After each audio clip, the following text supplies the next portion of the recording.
حج کی 3 قسمیں ہیں۔ حج کی پہلی قسم ہے حج افراد۔ کیا قسم ہے؟ حج افراد۔ حج کی پہلی قسم کیا ہے؟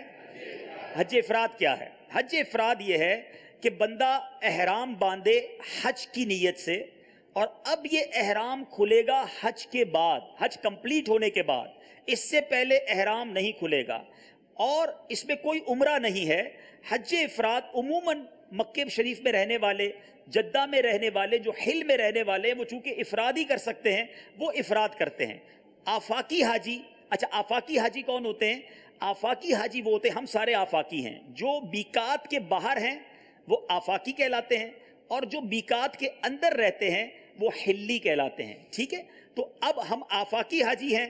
آفاقی حاجی کے پاس آپشن ہوتا ہے کہ وہ تینوں قسم کے حج کر سکتا ہے، حج افراد، حج تمتع اور حج کران۔ یہ تینوں قسم کے حج ہم کر سکتے ہیں، مگر حج افراد ہمارے لیے ڈیفیکلٹ ہے۔ کیوں ڈیفیکلٹ ہے؟ کہ احرام پہن لیا، اب حج ختم ہونے تک احرام نہیں اترے گا۔ ٹھیک ہے، تو حج کی پہلی قسم کیا ہو گئی؟ حج افراد۔ پہلی قسم کیا ہو گئی؟ اور افراد کرنے والے حاجی کو کہتے ہیں مفرد۔ ٹھیک ہے، آپ نے یہ یاد نہیں کرنے کی ضرورت نہیں ہے، حج کی قسم یاد کر لیں۔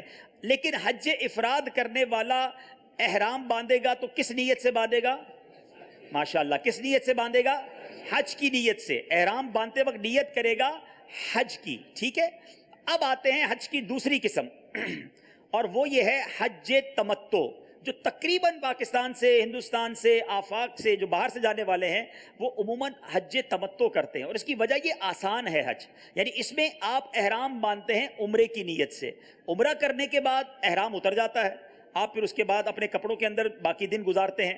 حج جب قریب آتا ہے اب دوبارہ احرام باندھتے ہیں، اور وہ حج کی نیت سے احرام باندھتے ہیں، یعنی لیکن پاکستان سے جاتے وقت، ہندوستان سے، یو کے سے، دنیا سے کہیں سے بھی آپ بیرون ملک سے جا رہے ہیں، تو آپ جب حج تمتع کی نیت کریں گے تو کس چیز کی نیت کریں گے؟ کس نیت سے احرام پہنیں گے؟ ماشاءاللہ، کس نیت سے احرام پہنیں گے؟ Very good. اگر حج کی نیت سے کوئی احرام پہنے گا تو وہ کون سا حج ہوگا؟ حج افراد۔ کیا ہوگا؟ عمرے کی نیت سے احرام پہنیں گے تو وہ حج کون سا ہوگا؟ حج تمتع۔ اب ہے حج کران، تیسری قسم۔ حج کران جو ہے یہ سب سے افضل حج ہے، لیکن اس میں عمرہ اور حج دونوں ساتھ شامل ہیں۔ ٹھیک ہے، جو حاجی احرام پہنے گا اب اس نے عمرہ کرنا ہے، عمرہ کرنے کے بعد احرام نہیں اتارنا، آل دا وے وہ احرام میں رہے گا، کب تک؟ جب تک حج نہ کر لے۔ حج کے بعد اس کا احرام اترے گا، تو اب اس نے جب احرام باندھنا ہے تو 2 نیتیں ایک ساتھ کرنی ہیں، حج کی اور عمرے کی۔ جب حج کران کرنا ہوگا تو کون سی نیت کرے گا؟